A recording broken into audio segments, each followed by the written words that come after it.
শুকনো বড়ইয়ের সিজনে একবার হলেও এই রেসিপিটা ট্রাই করে দেখবেন। প্রিয় দর্শক, আসসালামু আলাইকুম। আমি নীরা চলে আসলাম আজকে আপনাদের সাথে এই গরমে একটা সুন্দর আর খুব আরামদায়ক পেটের জন্য অবশ্যই এরকম একটা রেসিপি শেয়ার করতে।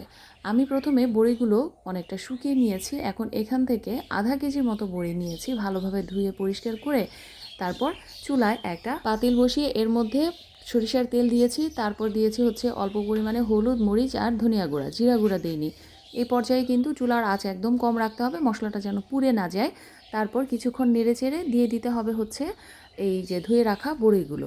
তারপর পরিমাণ মতো লবণ দিয়ে দিব। লবণ দিয়ে কিছুক্ষণ নেড়েচেড়ে তারপর একটু বেশি পরিমাণে পানি দিয়ে দিব, যতটুকু ঝোল আমরা রাখতে চাই। যেহেতু এটা বড়ইয়ের টক বা খাট্টা যাই বলি না কেন, অম্বলও বলা যায়, এটা রান্না করছি, তাই এখানে পানির পরিমাণ একটু বেশি দিয়েছি।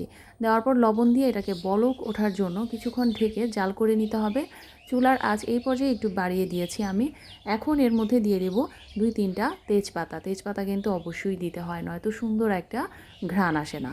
এরপর দিয়ে দেব যে আসল ইনগ্রিডিয়েন্ট, সেটা হচ্ছে গুড়। হ্যাঁ, এখানে আমি আখের গুড় ব্যবহার করেছি, আপনারা চাইলে কিন্তু চিনি দিয়েও করতে পারেন। তবে এই রান্নার বৈশিষ্ট্য হচ্ছে যে বড়ইয়ের সাথে আখের গুড়টা খুব যায়, আর দিলে সুন্দর একটা ঘ্রাণও আসে। গুড় দেওয়ার পর ভালোভাবে নেড়েচেড়ে আবার কিছুক্ষণ ঢেকে আমি এটাকে কুক করে নিয়েছি। এখন একদম শেষ পর্যায়ে 2-3টা লং দিয়ে দিয়েছি। এখন কিছুক্ষণ আবারও নেড়েচেড়ে এটাকে ঢেকে 4 থেকে 5 মিনিট কুক করে নিয়ে বড়িগুলো যখন এভাবে একটু ছেড়ে ছেড়ে আসবে, তখন নামিয়ে একটা সাইডে রেখে দিব। এরপর বাগার দেওয়ার পালা। চুলায় একটা কড়াই বসিয়ে অল্প সামান্য সরিষার তেলে আমি 2-3টা শুকনো মরিচ দিয়েছি। তারপর পেঁয়াজ আর রসুন দিয়ে এর মধ্যে দিয়ে দিব কালো জিরা আর কয়েকটা সরিষা দানা। আচ্ছা, এখানে একটা কথা বলে রাখার, যে অনেকে কিন্তু এখানে পেঁয়াজ আর রসুন কুচিটা দেয় না, আমি দিয়েছি। আপনারা চাইলে কিন্তু এই জিনিসটা স্কিপ করতে পারেন, শুধু সরিষা আর কালো জিরা আর শুকনো মরিচ দিয়ে আপনারা বাগারটা দিয়ে নিতে পারেন।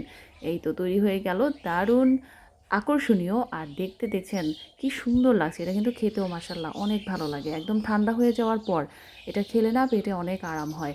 আর বিশেষ করে আগের দিনের দাদি নানিরা কিন্তু এই বড়ইয়ের টক বা অম্বল এটা কিন্তু প্রত্যেকটা দিন এই গরমের দিনে ওরা রান্না করে খেত আর স্যুপের মতো করে খেত। যাই হোক, এটা আমার নানি শাশুড়ি থেকেই শেখা। এখন এই বড়ইয়ের টকটা রান্না করা শেষ, কতটা কালারফুল আর কতটা সুন্দর লাগছে দেখতেই পাচ্ছেন। তো আজকের এই ইজি আর অবশ্যই খুব উপকারী একটা রেসিপি ভিডিওটা এই পর্যন্তই। আপনারা কে কীভাবে কোন অঞ্চলে এটা রান্না করে খান আমাকে কিন্তু কমেন্ট বক্সে জানাতে পারেন। তাহলে সবাই খুব ভালো থাকেন, আর কথা হবে পরবর্তী নতুন কোনো ভিডিওতে। আল্লাহ হাফিজ।